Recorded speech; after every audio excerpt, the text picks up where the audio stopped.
विश्वेशलिंगसंभूतं विश्वविद्याविबोधकं विश्ववन्द्यं सदा वन्दे विश्वाराध्यं जगद्गुरुम्। काशी ज्ञान सिंहासन के सनातन गुरु परंपरा को अनंत प्रणिपात समर्पित करते हुए विजयादशमी के इस पावन पर्व पर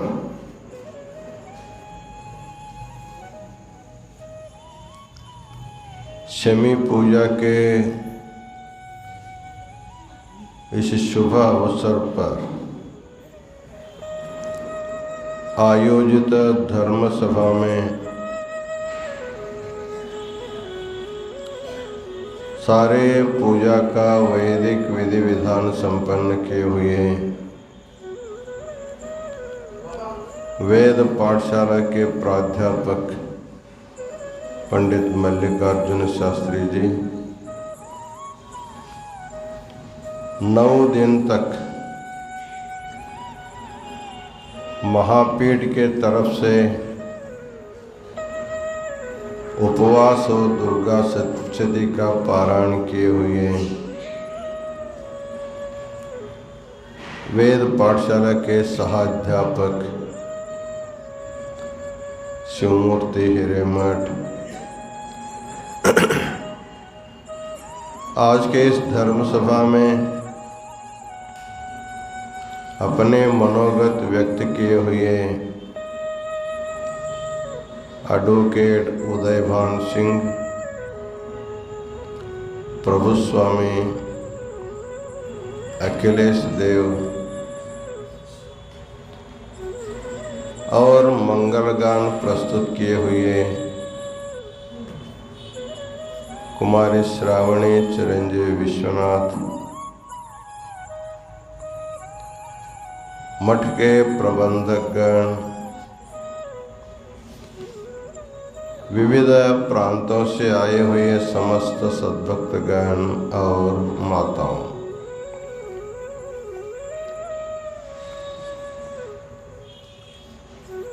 आज का जो दिवस है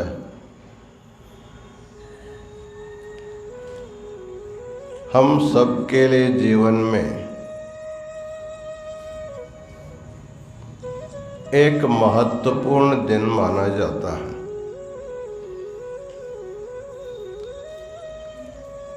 आज की जो दशमी है, आश्विन मास के शुक्ल पक्ष के जो दशमी है, इसको विजयादशमी के नाम से कहा जाता है। अभी हमारे विद्यार्थी गणों ने अपने अपने मनोगतों में व्यक्त किया कि आज ही के दिन भगवान राम रावण पर विजय पाया था, इसलिए उनके लिए विजयादशमी है। माँ भगवती लोक कंटक राक्षसों को संहार करके आज ही के दिन उनको विजय मिला था, इसलिए भी आज विजयादशमी है। कौरव पांडवों का जो युद्ध था उसमें भी पांडवों को आज विजय मिला, इसलिए उनके लिए विजयादशमी है। तो ये देवी की विजयादशमी हो सकती है, राम की विजयादशमी हो सकती है, पांडवों की विजयादशमी हो सकती है, लेकिन हमारे लिए क्या दशमी है?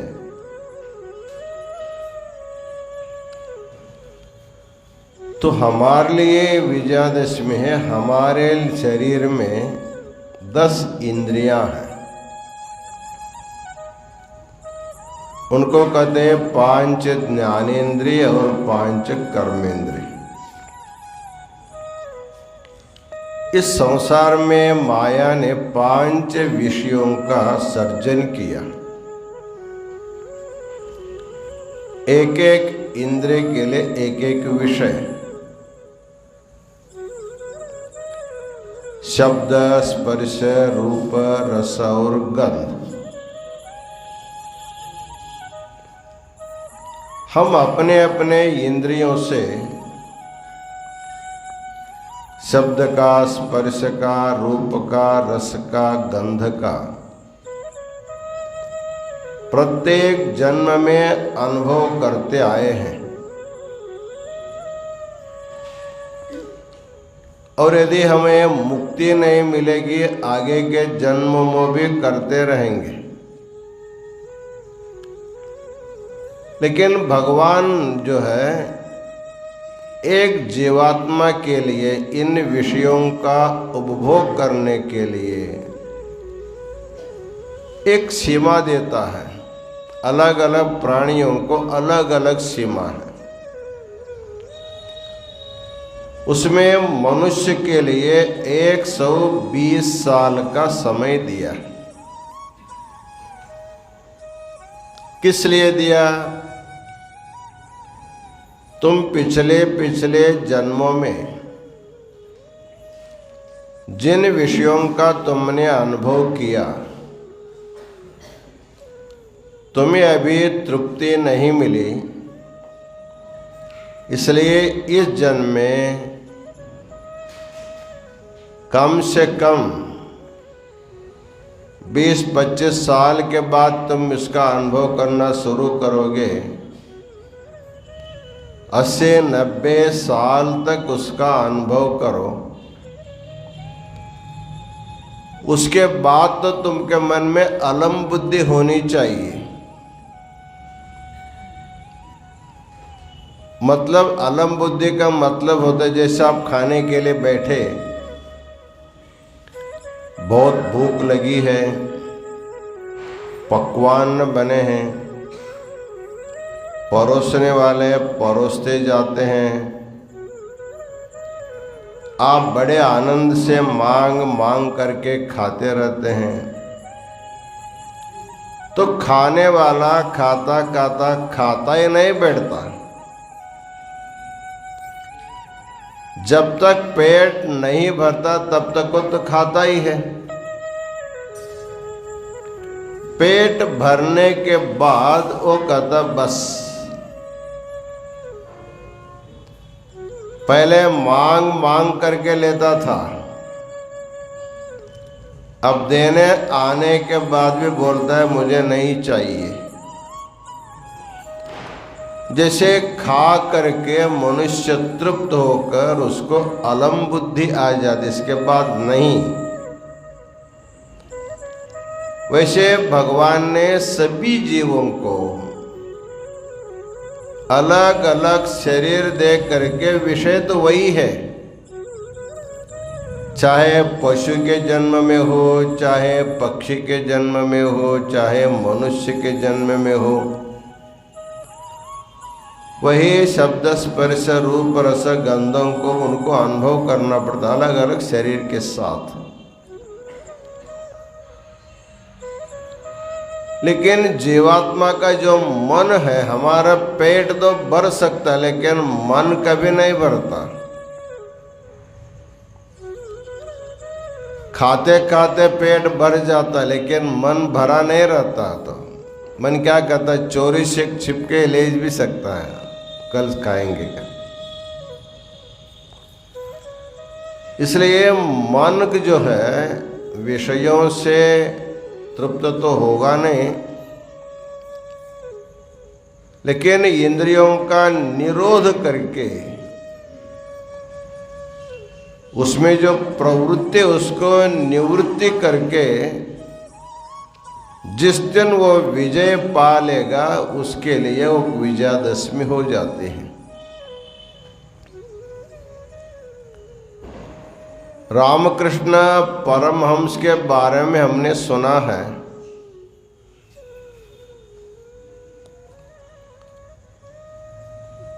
कि कहते हैं रामकृष्ण परमहंस को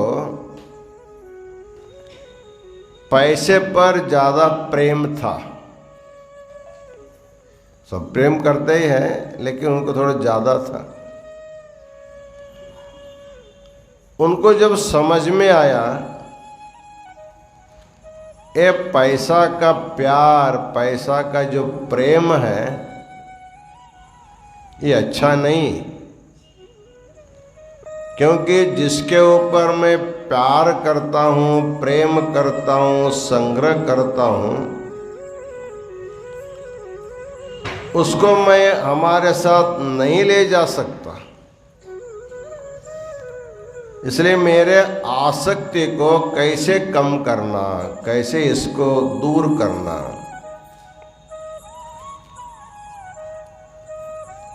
तो पहले जमाने में पैसे को टका बोलते थे, टका,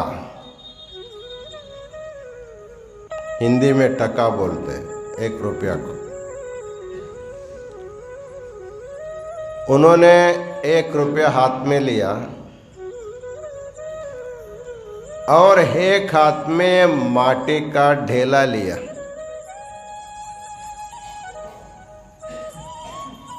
दोनों हाथ में रख करके टका माटी, टका माटी, टका माटी ऐसे बोलते बैठे। जो टका है अर्थात जो रुपया है वो मिट्टी है। हम जाने के बाद हमारे लिए तो मिट्टी है, उसका कोई वैल्यू नहीं है। तो टका को माटी के भाव में मन में आने के लिए कई बार दोनों रख करके टका माटी, टका माटी, टका माटी ऐसे बोलते बोलते बाद में जिस दिन उसके मन में रुपया के प्रति मिट्टी का भाव आ गया, तब समझो मैं जीत गया। तो जीत गए वो।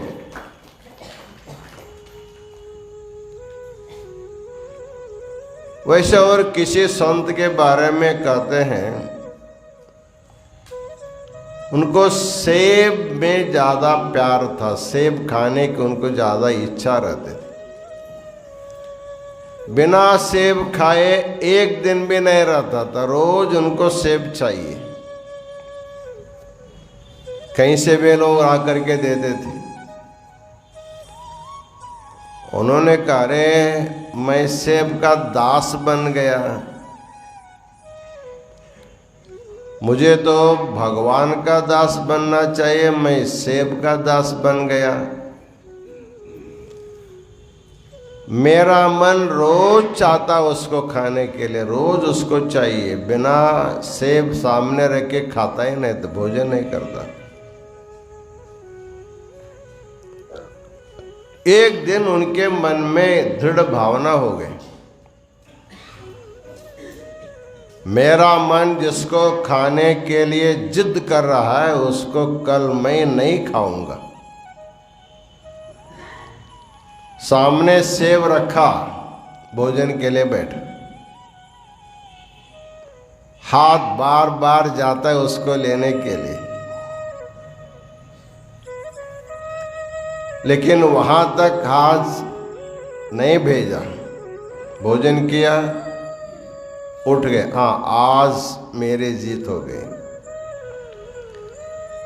दूसरे दिन फिर ऐसे ही किया, सामने सेब रखना, खाना नहीं। मन मांगेगा खाओ खाओ, अच्छा सेब है खाओ, लेकिन नहीं खाना। इस तरह अपने ऊपर प्रयोग करके करके करके करके एक दिन वो सेब को भूल गए, अर्थात बिना सेब खाए रहने का उसका आदत बन गया। संतों का एक विजय का एक छोटा सा प्रयोग है। उसी तरह हमारा विजय तभी होगा जिस विषय पर हमारा मन ज्यादा आग्रह करता है,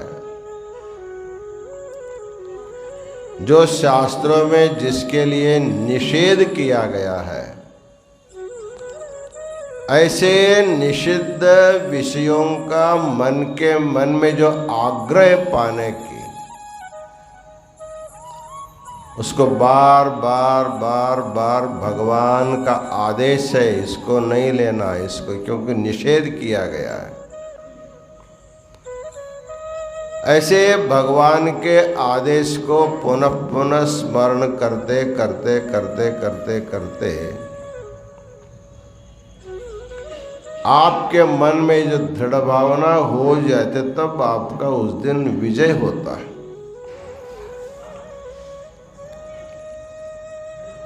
कम से कम जो निषिद्ध है उसके तरफ तो मन न जाए पहले, बाद में विहित में भी हम लोग कम कर सकते हैं। इस तरह 9 दिन तक जो है एक प्रयोग है ये। हम लोगों ने देखा, हमारे मठ में बहुत से लोग उपवास किए। उपवास प्रारंभ होने से पहले एक दिन, कल से उपवास करना है, कल से नमक खाना नहीं है, कल से मिर्चा खाना नहीं है, चलो आज थोड़ा ज़्यादा खा लेंगे। 9 दिन में जो आगे खाना, उसको पहले से खा करके मन को थोड़ा समाधान करेंगे। बजी खाने की इच्छा है, पूरी खाने की इच्छा है, डोसा खाने की इच्छा है, उसमें भी बुद्धि चालाकी करके फलहार के पदार्थों में उसको बना करके खाना, फिर भी जीत है।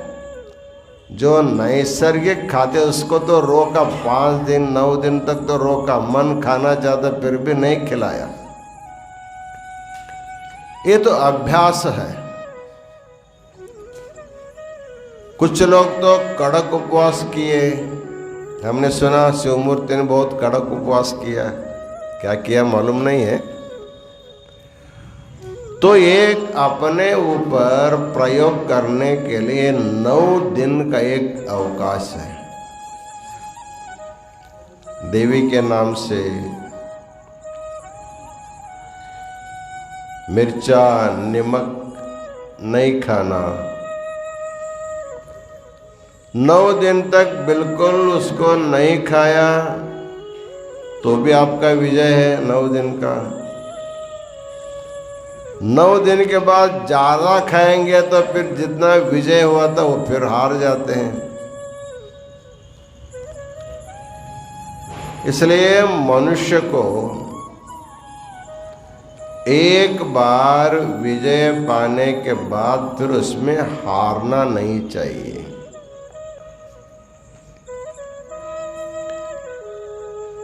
हमारा आदत जो है हम बदल सकते हैं।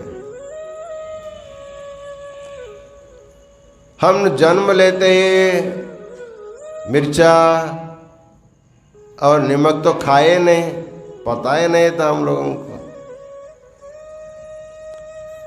कुछ दिन के बाद धीरे धीरे माता जी खिला खिला करके हमको आदत लगा देती है। अभी देखो, जितने पशु पक्षी वगैरह है वो नमक मिर्चा मिला करके खाते नहीं है। उसको नमक की ज़रूरत नहीं, मिर्चा की ज़रूरत नहीं, तेल की जरूरत नहीं, घी की भी जरूरत नहीं है। जो जैसे मिलेगा वैसे वो खाते हैं। लेकिन मनुष्य के लिए सब सुविधा प्राप्त है। ठीक है, कुछ दिन खाओ, भरपेट खाओ, लेकिन जिस वस्तु को तुम 50 साल से खा रहे हैं, 60 साल से खा रहे हैं, उसके बाद तो थोड़ा सा उससे विरति होनी चाहिए। तो ये अभ्यास से होता है, ऐसे नहीं होता।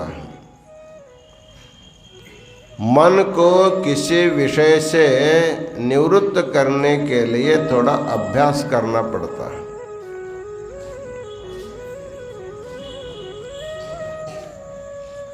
अकबर के पास एक बकरी थी। किसी वैद्य ने कहा तुम बकरी का दूध पियो, तुम्हारे लिए अच्छा है। उन्होंने बकरी पाला, बकरी के ऊपर ज्यादा प्यार करता था। सुबह शाम जब घूमने जाता था बगीचे में, इस बकरी को भी ले जाता था। बकरी का स्वभाव होता है जहां भी हरा भरा देखा उसको खाने के लिए वो दौड़ जाता है। राजा का प्यारा बकरी होने के कारण उसको वो मना भी नहीं कर सकता था, लेकिन उसको अच्छा भी नहीं लगा। सुंदर सुंदर पेड़ पौधों को काट देता है, घर में इसको भरपूर घास फूस खिलाने के बाद भी ये खाता है। तब अपने राज दरबार में अपने नवरत्नों को बुलाया। देखो मेरे पास जो बकरी है, हम बगीचे में ले जाते हैं तो वहाँ के अच्छे अच्छे पेड़ पौधों को काट देता है। इसका आदत कौन सुधारेगा? उनके लिए बहुत बड़ा बहुमान दूंगा।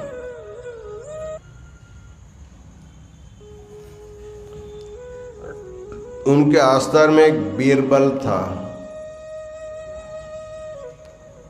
सभी लोगों ने स्वीकार नहीं किया, वो खड़ा हो गया।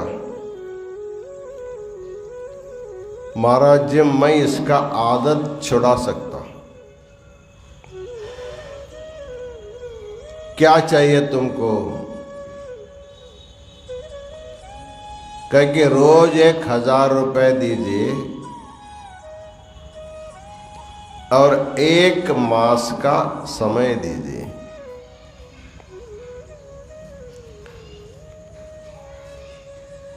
वो बकरी को ले गया बीरबल। रोज 1000 रुपए मिलता था उसको, अच्छे अच्छे जो खाने के लिए चीज उसको ला करके भरपेट खिलाता था बकरी को। वो खाते खाते छोड़ दे, इतना उसको खिलाता था। उसके बाद उसको रस्सी में बांध करके बगीचे में ले जाता था। उसको आदत था देखते ही मुंह डालना। तो साथ में एक बहुत बड़ा लाठी रखा था। जैसे ही मुंह डाला उसको सिर पर एक मार देता था। ऐसे रोज मारते मारते मारते मारते उसको इसका आदत ही छूट गया। उधर मुंह डालेंगे तो मार पड़ेगा, मुंह डालेंगे तो महीना भर मार खा करके एक दिन वो पूरा घूमने पर भी कहीं पर भी वो मुंह नहीं लगाया। तब राजा से कहा, महाराज आपका बकरी का आदत अब सुधर गया, ले जाइए। फिर राजा ले गया। राजा को बहुत आश्चर्य हुआ, इस आदत को तुमने कैसे छुड़ाया? तब बीरबल ने कहा, देखिए जब जब इसको मैंने भूखा नहीं रखा था, इसको भरपेट में खिलाता था। उसके बाद जब बगीचे में ले जाता था, जब उसको हरा भरा वस्तुओं को मुंह लगाता तो मैं उसको मारता था। महीना भर रोज मार खा खा खा करके उसका आदत अभी छूट गया है। वैसे ही हमारा मन भी एक बकरी जैसा है, उसको विवेक दंडा से रोज मारना चाहिए। विवेक का दंडा मतलब ये जो विषय है, आपात रम्याः विषयाः पर्यंत परितापिनः। ये जो विषय है तत्काल में सबके लिए सुख अवश्य मिलेगा, लेकिन बाद में अनंत काल तक उसको दुख भोगना पड़ता है। भर्तृ कहते भोगे रोग भयम। अंत में शरीर जब रुग्ण हो जाता है, रोगी बन जाता है, तब उसको पश्चाताप होता है। इसलिए शरीर रुग्ण होने से पहले उसको अपने विहित सुखों का भोग देने के बाद उसको निवृत्त करके जिस दिन जिस भी विषय के बारे में आपका मन उधर मुख नहीं करेगा,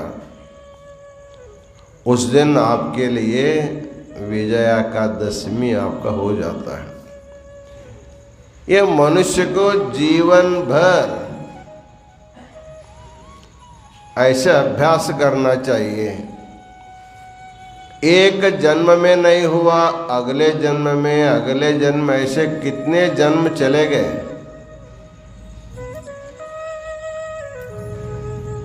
फिर भी कुछ लोगों में जो नियंत्रण है, निरोध शक्ति आ जाती है, वही इस संसार से विजय को पा सकता है। ऐसे विजय पाने की कला, विजय पाने का अवसर देने के लिए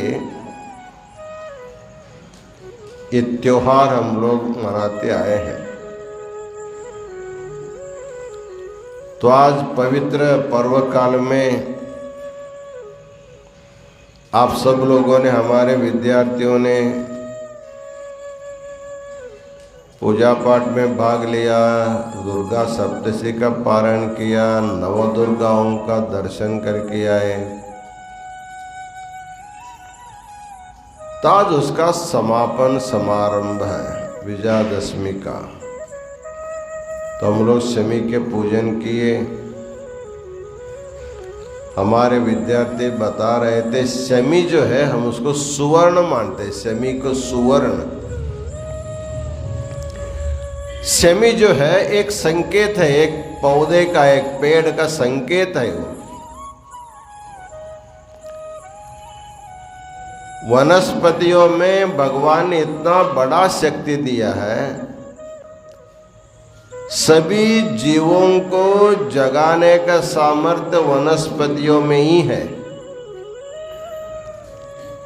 यदि वनस्पति नहीं रहेंगे हम जीवित रहना मुश्किल है,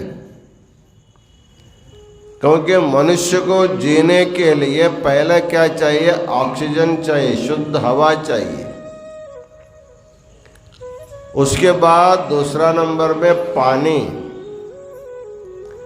तीसरा नंबर में आहार आता है। आप लोग 9 दिन तक बिना आहार के रहे, थोड़ा दूध पिया, एक फल खाया। कुछ लोग वो भी नहीं करते, पानी पी के रहते हैं। कुछ लोग बिना पानी के भी रह सकते हैं। अर्थात मनुष्य अन्न के बिना कई दिन तक रह सकता है,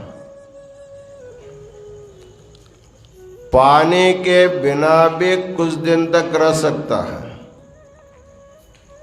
लेकिन हवा के बिना 1 मिनट भी नहीं रह सकता। आधा मिनट श्वास बंद करके बैठेंगे तो फिर आप उठेंगे ही नहीं, आपको उठाना पड़ेगा।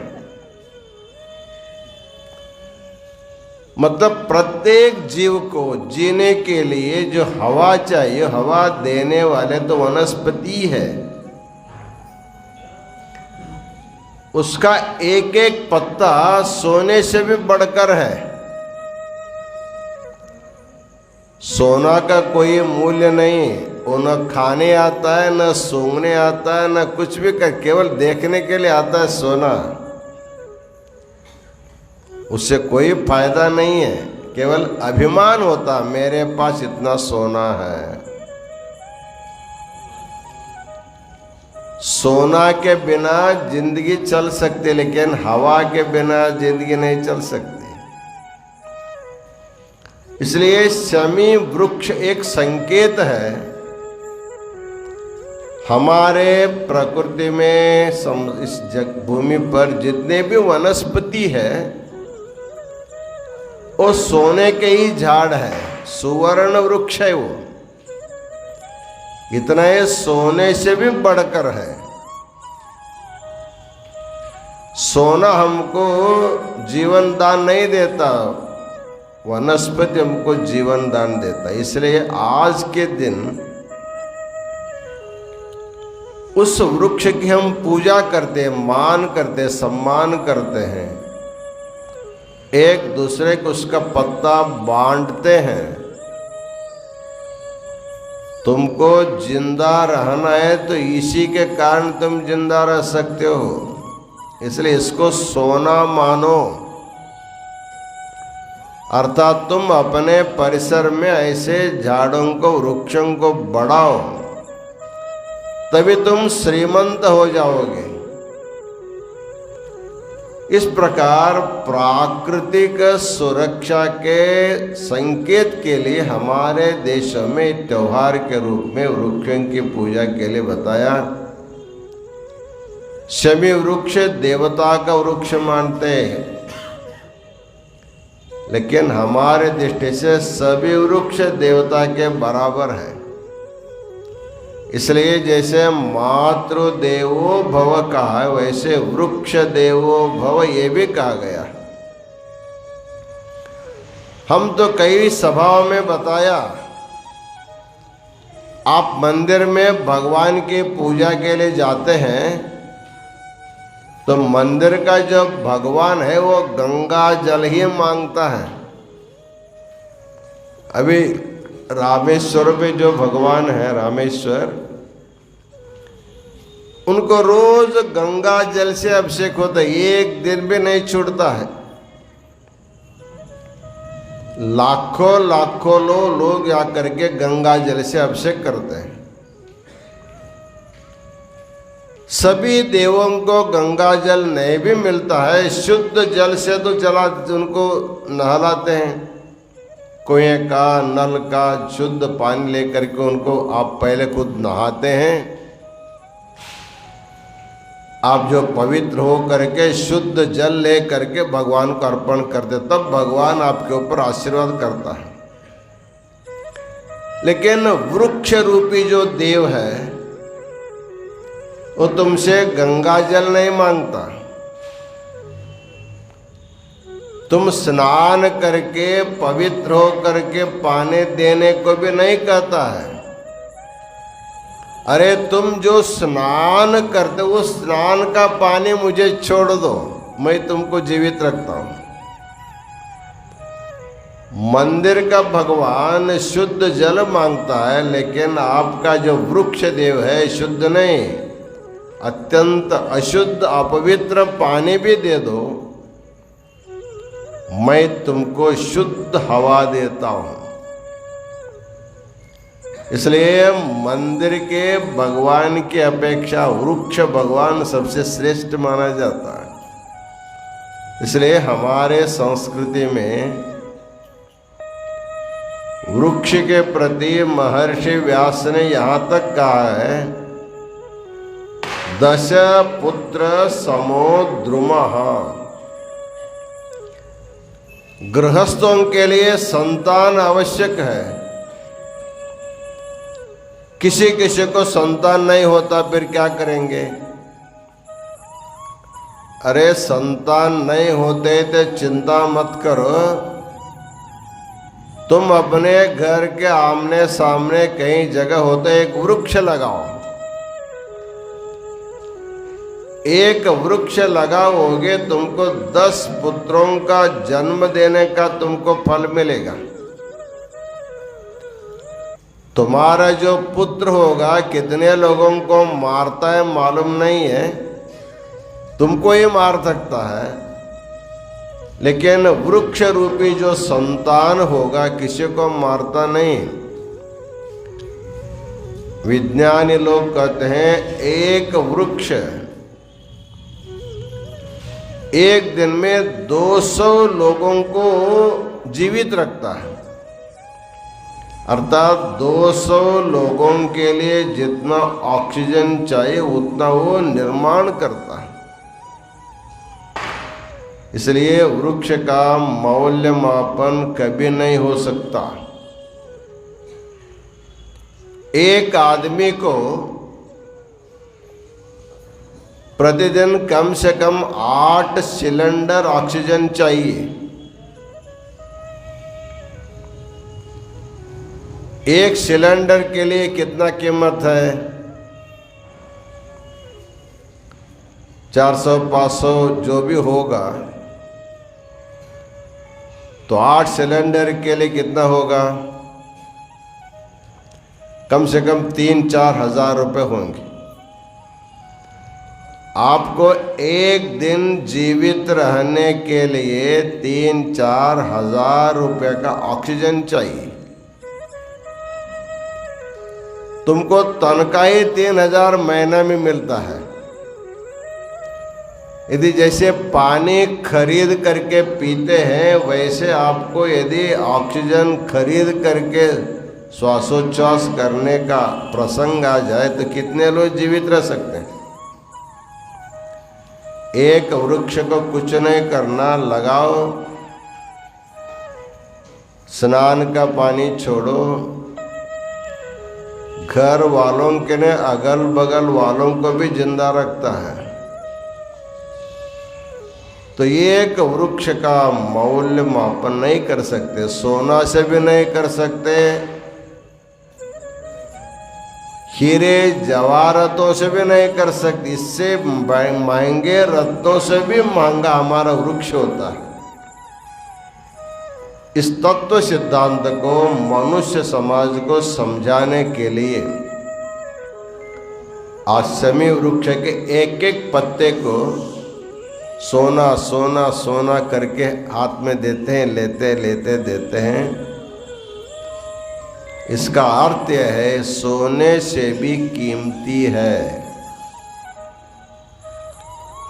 ऐसा कार्यक्रम संपन्न हुआ। हमारे शिवमूर्ति हिरेमठ ने हमारे तरफ से उपवास किया, उनको मंगलाशीर्वाद प्रदान किए। मल्लिकार्जुन शास्त्री जी 9 दिन तक देवी का कुमकुमार्चन कराया। बहुत से लोग ऑनलाइन के माध्यम से गुरुदक्षिणा दे करके कुमकुमार्चना कराए, कुछ लोग प्रत्यक्ष बैठ करके किया, और कल उसका विधिवत होम हवन करके नवरात्रि का पूजा पाठन जो है विधिवत संपन्न हो गया। इसलिए मल्लिकार्जुन शास्त्री को भी अनंत मंगलाशीर्वाद प्रदान करते हैं। हमारे गुरुकुल के वीरशैव विद्वत संघ के कार्यदर्शी सेक्रेटरी अखिलेश देव अभी 2 साल से मठ में रह रहे हैं। इस साल उनके आचार्य परीक्षा का अंतिम परीक्षा दिया है। बहुत अच्छे स्वभाव के हैं, थोड़ा सामाजिक कार्य में अधिक रुचि रखते हैं। उन्होंने जिस मठ में अध्ययन करके आया था, तुमकुर सिद्धगंगा मठ के जो त्रिविध दासो मूर्ति के नाम से जाना जाता है, उन्होंने उनको एक नया संज्ञा दिया, नया नाम दिया। तो भारत रत्न, कर्नाटक रत्न ये सब होते ही है। हमारे देश में 12 ज्योतिर्लिंग है, लेकिन कर्नाटक में कोई ज्योतिर्लिंग नहीं।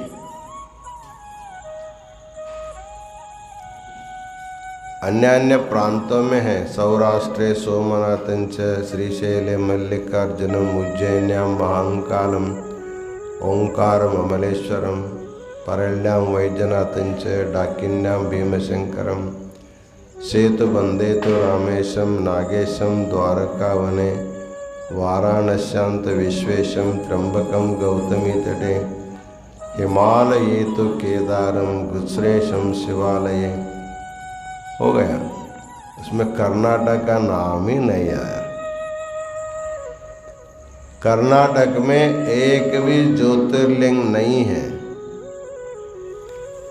लेकिन अखिलेश ने एक नया परिकल्पना किया। कुछ लिंग होते हैं स्थावर, कुछ लिंग होते जंगम लिंग। वैसे शिव कुमार स्वामी जी जो थे वो चरलिंग रहे, चरलिंग अर्थात चलता फिरता लिंग।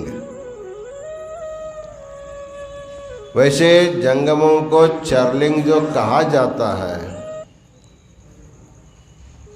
जो शिवज्ञान संपन्न जो शिवयोगी होते हैं उनको चरलिंग कहा जाता है, उनको जंगम लिंग भी कहते हैं। ऐसे जो चरलिंग के रूप में रहे, जंगम लिंग के रूप में रहे, उनको इन्होंने कर्नाटक ज्योतिर्लिंग नाम प्रदान करके एक अच्छा सुंदर संस्कृत भाषा में उन्होंने एक चरित्र लिखा है।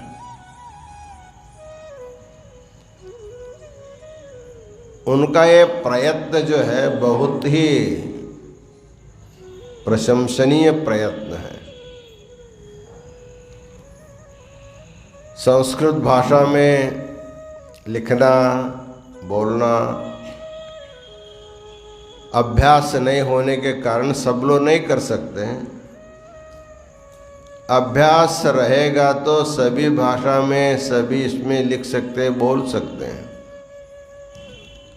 उन्होंने प्रयत्न किया। पहला प्रयत्न अपने, जिसको हम लोग चरलिंग बोलते हैं, जिसको हम लोग जंगमलिंग बोलते हैं, जिसको हम शिवयोगी बोलते हैं, उनके लिए उन्होंने कर्नाटक ज्योतिर्लिंग, अतिशय सुंदर नाम, किसी के दिमाग में नहीं आने वाला, उन्होंने लिखा। यहाँ के अनेक विद्वानों के द्वारा उनको सहयोग मिला,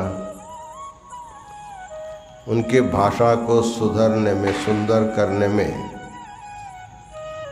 विद्वानों का सहयोग मिला। काशी जगत गुरु महास्वामी जी का आशीर्वचन भी उसके लिए प्राप्त हुआ। उन्होंने तुमकुर में उसका उद्घाटन तो हो गया था, लेकिन उनकी एक इच्छा रही, जहाँ जिस स्थान पर, जिस पीठ पर बैठ करके मैंने ग्रंथ लिखा और जिनके आशीर्वाद से प्रकाशित हुआ, उस विश्वाराध्य के संस्थान में भी इसका सांकेतिक उद्घाटन होना चाहिए। ऐसे उनकी भावना को देखते हुए हमारे सभी विद्यार्थियों के साथ कर्नाटक ज्योतिर्लिंग संस्कृत पुस्तक का हमने विधिवत उद्घाटन किया है। आगे भी इसी प्रकार संस्कृत भाषा में लिखने का अभ्यास उनको करना चाहिए। उसके लिए संस्कृत का निरंतर अभ्यास करना चाहिए। अभ्यास से भाग जाएंगे तो कुछ होता नहीं है। इसलिए कठिनाई है, परिश्रम करने से कोई कठिनाई नहीं रह जाती। करत करत अभ्यास जड़मति होत सुजान। कहते हैं कितना भी जड़ बुद्धि का भी होगा, अभ्यास करते करते करते करते वो शून्य हो जाता है, सुज्ञानी बन जाता है। वैसे हमारे सभी विद्यार्थीगण समय जो है अत्यंत मौल्यवान होता है, उस समय को सार्थक करते हुए काशी का एक एक क्षण अत्यंत अमूल्य होता है, उसको व्यर्थ न गंवाते हुए अभ्यास करें। काशी से बाहर जाने के बाद जब भी आप मुंह खोलते हैं, कहीं सभा में कुछ बोलते हैं, उस समय जो भी शब्द बोलेंगे शुद्ध बोलना चाहिए, अशुद्ध शब्द आपके मुंह से नहीं आना चाहिए। यदि काशी से पढ़ के जाने के बाद सभा में एक आध श्लोक अशुद्ध बोल दिया, सबको कुछ समझ में नहीं आता। आजकल जो है सभी कार्यक्रम ऑनलाइन जाते हैं तो कोई न कोई देखता रहता है। तब विद्वानों के मन में यदि भाव आ जाता है, अरे ये तो काशी में गया है लेकिन ठीक से अभ्यास नहीं किया, उनको मालूम पड़ता है। इसलिए इस प्रकार का भाव आपके प्रति किसी के मन में न हो, इसको मन में रखते हुए सभी विद्यार्थी लोग अच्छी तरह अभ्यास करें। आज के धर्म सभा बहुत देरी हो रही है। अभी आप लोगों को सुवर्ण दान आदान प्रदान है। हम आपको सुवर्ण देंगे, आप हमें सुवर्ण देंगे, लेकिन इस आदान प्रदान से ये भाव रखना, हम अपने अपने परिसर में वृक्षों को जगाएं, वृक्षों को बढ़ाएं, और वही हमारा जीवन देने वाला भगवान है। ये भावना सबके मन में जागृत हो। इन्हीं वचनों के साथ पुनः एक बार विजयादशमी का सबको शुभ आशीर्वाद देते हुए हम अपना आशीर्वचन पूर्ण करते हैं। ओम शांति शांति शांति।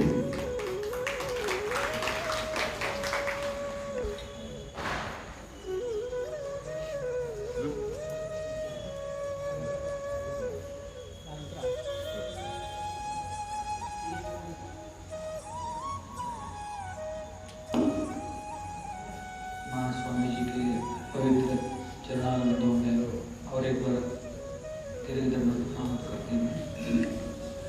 जैसे आज के इस विशेष पर्व के बारे में महास्वामी जी ने और इस बन्नी के शैव दृष्टि के बारे में वैज्ञानिक दृष्टिकोण और सामाजिक दृष्टिकोण दोनों ही बहुत सुंदर तरीके से बताए हैं। अभी हमारे पीठ के ही विद्यार्थी हैं, वो भी इस अनुष्ठान में भाग लिए। इस बार करीबन 9 दिन तक निराहार, मौन तथा यहाँ के जो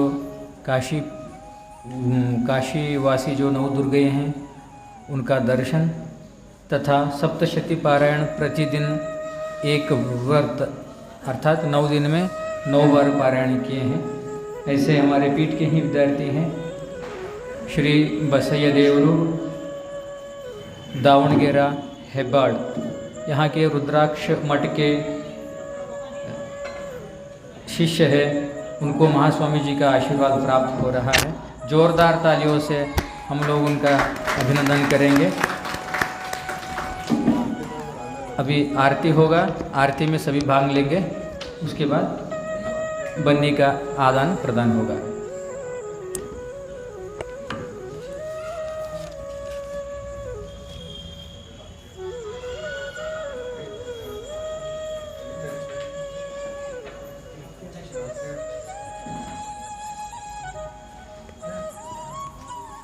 ಮಂಗಳಾರುತಿ ಬೆಳಗಿನ ಮಿಸಿರೆ ಭಕ್ತಿ ಹೃದಯ ಸಮಸ್ತರು, ಭಕ್ತಿ ಹೃದಯ ಸಮಸ್ತರು ಮಂಗಳವ ಕರುಣಿಸಲು ಶ್ರೀ ಗುರು ಪಂಚಪೀಠಾಧೀಶರು।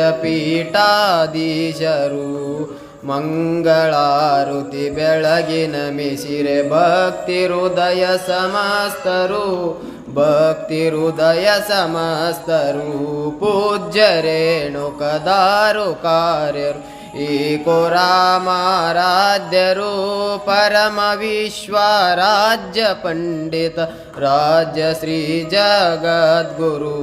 ಮಂಗಳಾರುತಿ ಬೆಳಗಿನ ಮಿಸಿರೆ ಭಕ್ತಿ ಹೃದಯ ಸಮಸ್ತರು, ಭಕ್ತಿ ಹೃದಯ ಸಮಸ್ತರು ಸದ್ಯೋಜಾತ ವಾಮದೇವ ಘೋರ ತತ್ಪುರು ಶ್ರೀಶಾನ ಪೃಥ್ವಿ ಜಲಾಕಾಶ್ಯ ತೇಜಸ್ಸು ವಾಯು ತತ್ರ ಸುಧಾರಣ।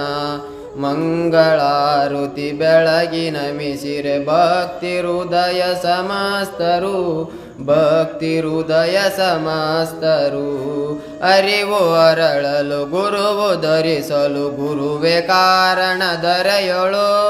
ಅರಿವು ಅರಳಲು ಗುರುವು ಧರಿಸಲು ಗುರುವೇ ಕಾರಣ ದರೆಯೊಳು। ಪರಮ ಮಂತ್ರಾಕ್ಷರದಾತ್ಮವೇ ವಿಶ್ವಾರಾಧ್ಯ ಹೃದಯದೊಳು। ಪರಮ ಮಂತ್ರಾಕ್ಷರದಾತ್ಮವೇ ವಿಶ್ವಾರಾಧ್ಯ ಹೃದಯದೊಳು।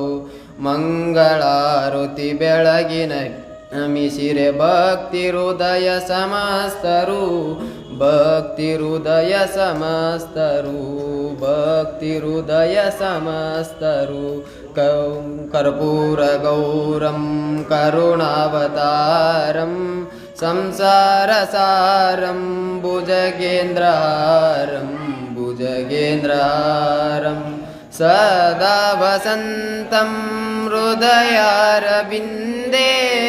ಭವಂ ಭವಾಮಿ ಸಹಿತಂ ನಮಾಮಿ ಸಹಿತಂ ನಮಾಮಿ।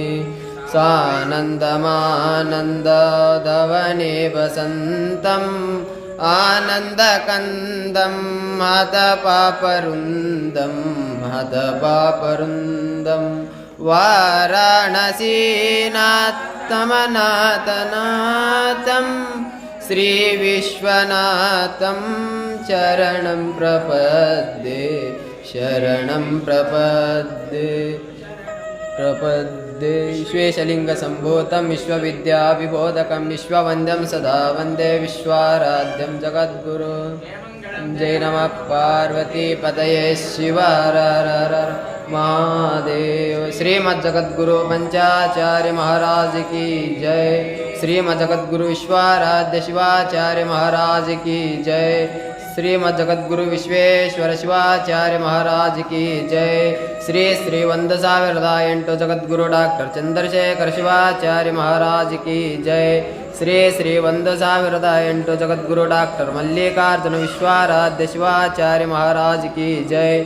श्री काशी विशालाक्षी गंगा अन्नपूर्णेश्वरी समेत विश्वनाथ भगवान की जय। मानव धर्म के जयवागले धर्मतिंतले विश्व के शांति। वंदे विश्वाराध्यम वंदे पंचाचार्य